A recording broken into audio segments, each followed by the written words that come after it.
Žmonės manęs klausia, komentuoja, kaip įsigyti būstą be jokių paskolų. Čia jau kokį, nežinau, 3, 4 video darau apie tai. Paprastas dalykas, kaip paskolos jūs įkalina, pagalvokit. Jūs turite atitinkamą atlyginimą ir jisai daugmaž nesikeis visą laikotarpį, ne? Jūs pasiimat paskolą, ten 30 metų ar kiek būsto, ne? Ir jūs visą tą laiką esate įkalinti. Jeigu jums patinka būti įkalintais, tai imkit paskolos, ne? Bet jeigu norit be paskolų, arba, pavyzdžiui, neduoda jums paskolos bankas, nes dirbote užsienį ilgą laiką, nebuvo Lietuvoje jūsų, nesusikaupėt istorijos, dar kažką, tuoj pasakysiu. Tai visų pirma, jeigu jūs pasiėmėt paskolą jau, arba planuojat imti, kol duoda, ne, gerą paskolą, tai imkit tą paskolą. Imkit, ne, jeigu duoda.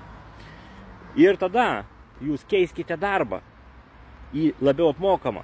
Tokį kaip brokerio. Vat pas mus galite ateiti dirbti ir 30 metų šitą savo paskolą jūs atsimojuosite greičiau. Jeigu, aišku, gerai dirbsite. Jeigu dirbsite atmestinai, nu, tai gausite įprastą atlyginimą arba čia didesnį. Yra Kiprė objektai. Lemba, į Kiprą nuskrendam, mane išmokinu, kaip dirbti su Kipru. Ten nuo vieno objekto 100 000 galiu gauti. Vieną objektą parduok už 500 000 kažkokiam žmogui iš Lietuvos, pavyzdžiui, ar iš kažkur. Viskas. Gauni 100 000. 20% kai kurios moka įmonės. Kai kurios 15, kai kurios 10 moka. Eikite tenai. Tenais labai gerai. Bet aišku, kad jūs įsidirbtumėt, jums reikia ir Lietuvoje padirbti, agentų, perikūpų galite dirbti, visais jais galite dirbti. Pamatėt galimybę ir dirbat link jos. Dažnai žmonės Lietuvoje parduoda turtą ir tada galvoja užsienį pirkti. Nu, tai galima jiem pasiūlyti, va, ten va yra naujai pastatytos vilos, naujai pastatyti būtai.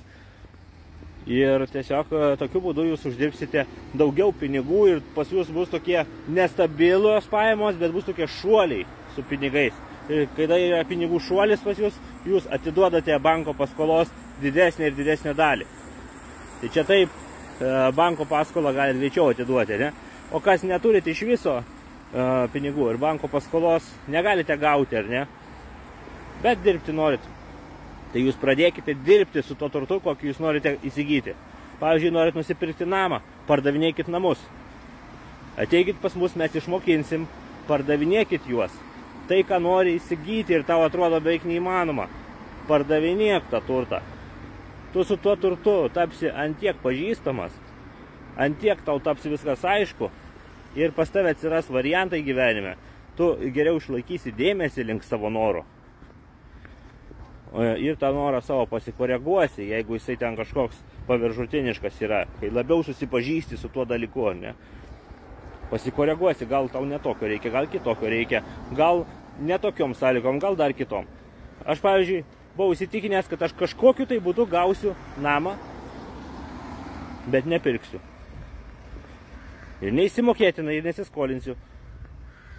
Tai man paskambino, kad dovanų atiduoda trobą. Paskui, aišku, biški paprašė sumokėti, bet, nu, sumokėjau. Tai va, tai esmė tokia, kad atsirado man šita profesija, aš išmokau joje dirbti ir po metų kitų atsirado pas mane namas, kurio aš norėjau. Gal ne toks namas, kokio norėjo mano žmona, bet toks maždaug kokio aš norėjau atsirado. Ir kažkokiu tai būdu visai, kuriuo aš negalėjau nuspėti. Tai dirbkite brokeriais ir įsigysite būstą be paskolos. Užsidirbkite, susitaupykite. Toks yra atsakymas. O jums reikia būsto dabar? Nu tai pasimkite tą paskolą, dirbkite ir tapkite brokeriais, greičiau atiduosite tą paskolą. Negu per tą 30 metų, ar kiek ten būna ta paskola, ištruksite iš vergovės anksčiau. Tai va. Bet geriau iš viso neimkite. Kam imti? Geriau pasimti prastesnį namą, ten padirbėjus galima pusmetį kokį stipriai brokerių, galima nusipirkti namą kaime. Aš nekalbu apie miestą, kurių galų tie miestai reikalingi. Ne? Jeigu dirbat brokerių, gerai uždirbat, jums nereikia būti priklausomi nuo vietos. Čia jau prabangos dalykas tampa ta vieta. Ar jūs norėsit gyventi prie Maksimos, kad nueiti apsipirkti, kad nereiktų su mašina važiuoti, ar dar kažką. Nu, vaikai į mokyklą, kad eitų. Mokyklos mieste yra blogesnės negu kaime, jeigu ką. Kaime mažiau mokinių, kaime žmonės geresni. Tai va. Esmė tokia. Keiskit savo norus, nes jūsų norai gyventi mieste ir paskolos jūs padarys vergais ir tada jau po kažkiek metų jūs galvosite, į kokią aš įklimpau. Jūs norite tokio gyvenimo? Aš tai nenoriu. Aš dėl to ir esu brokeris, brokerių instruktorius, perikūpų mokytojas ir netgi dabar galiu išmokinti, pardavinėti nekilnojamą turtą Kipre. Tai va. Tobulėjam, aš irgi tobulėju savo srityje, naujų dalykų išmokstu, jūs irgi turite tai daryti. Jeigu jūs galvojate, kad komforto zona jums atneš kažko, kaip komforto zona yra paskola, darbas, namai, stabilumas, komforto zona.